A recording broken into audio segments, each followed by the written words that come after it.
izina rya Kristo Yesu. Uri Imana y'ukuri, uri Imana igororotse.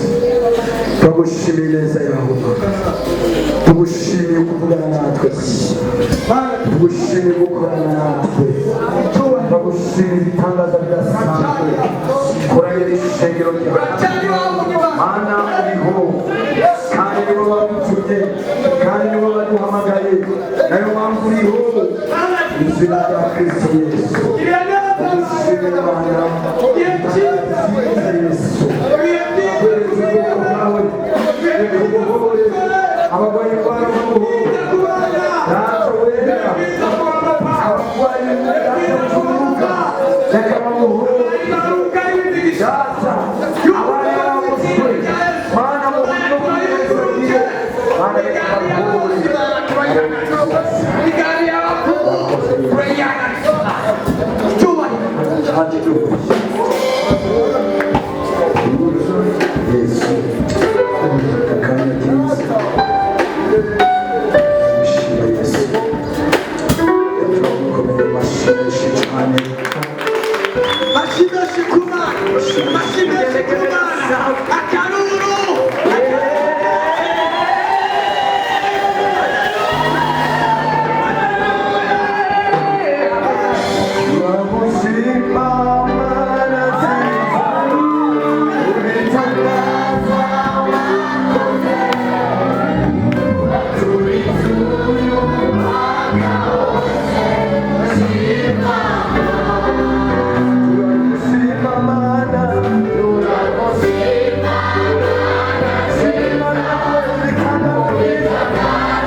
ndapfukamye imbere zawe gushima yego Mana ndapfukamye vuga ngo urakoze data kubw'imitima myinshi ukijije kubw'imitima myinshi ibona reka batahukane amahoro ava kuri wewe girira neza ishengero ryawe Mana ndagushimiye ko watumiye ngo uzokiza ukaba ukijije ko watumiye ngo uzoboha ukabohoye ibisigaye bagende babivuge ntibagende babyamamaze uracyabohora uracyakiza uracyatabara n'ibizina ryacu tubisabye haleluya amen cyane amahoro y'Imana haleluya amen